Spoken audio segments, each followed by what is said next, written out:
के करैला के चोखा। कोनो दुल्हन के दुल्हा बड़ा पिए वाला मिल गया गुरुजी। पिए वाला? हाँ हो दारू शराब।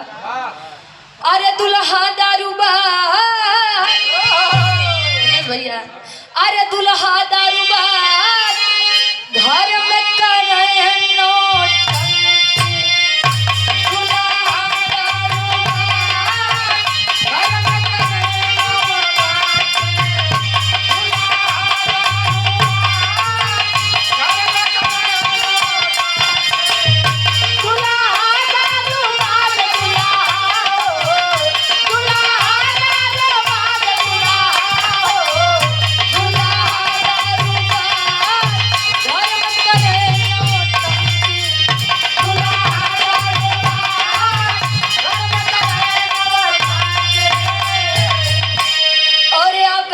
राकेश यादव जी दूल्हे बादशाह जी क्या बड़े भाई हैं।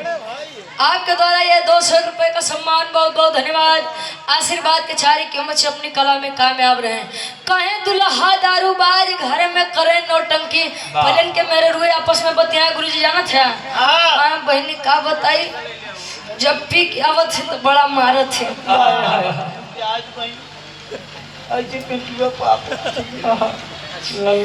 आप तो हर कहा हमार खुदे आई के मारत थे तो हम अपन के कहो। अजय साउंड सर्विस सरैया बनकेपुर के ऐतिहासिक सजमी से बड़ी सुंदर साउंड सर्विस है। हमारे गार्जियन जी के द्वारा 100 रुपया बहुत बहुत धन्यवाद। दिन दुना रात चौगुना तरक्की करिए। तले दुल्हावा जब इतनी बतिया सुने कहे कि कुल हमरे बतेबे आपन सौर नहीं बतोगे। दुल्हा एकदम सीधा साधा मिल गया बाटे तो जब मन का तब मुड़े चढ़ गए। अरे धन ठानी ने पाइन बलम बौरा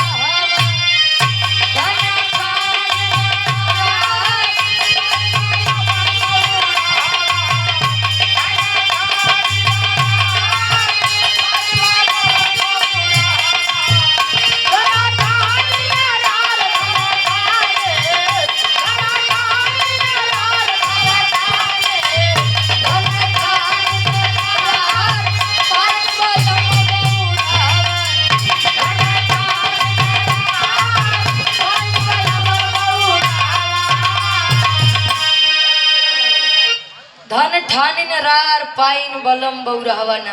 ये तमरे उमेर भैया फरमाइश थे का भैया। अब एक आध कड़ी और बाकी बा। अरे मर्द होई गे खराब एक ही कड़ी या।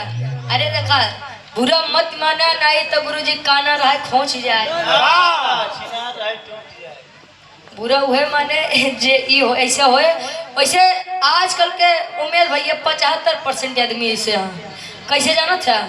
अरे मर्द हो गए खराब लड़की के पीछे।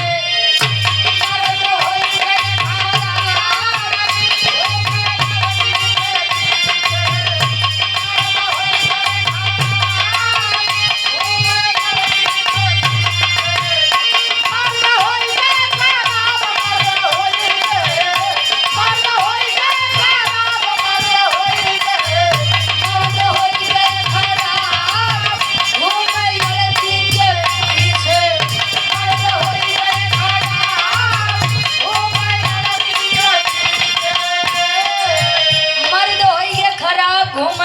के पीछे।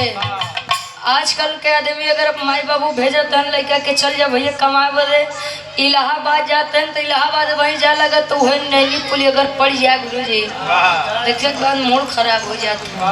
हाँ आदमी ऐसा लगता है कि कम पढ़त ही लिखत ही वहाँ बाहर के हवा ले बड़ा बढ़िया जाती। खैर मेरे भैया के फरमाइश रहे और हमारे गार्जियन जी राम श्री रमन भैया के फरमाइश रहे डॉक्टर विश्राम यादव जी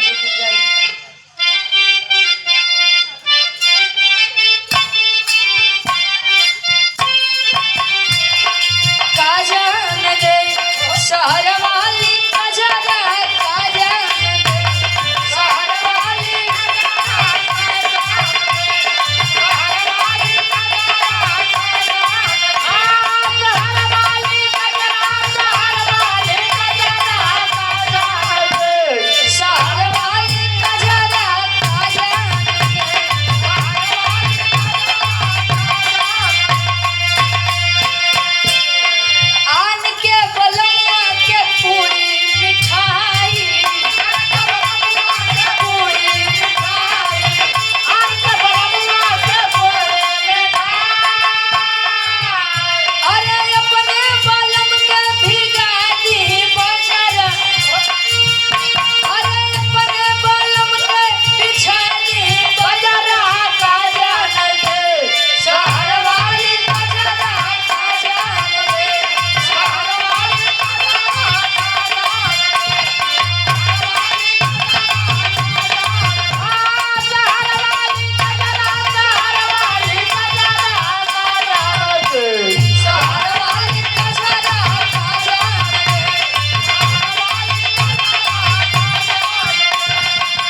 लगभग होइए गबा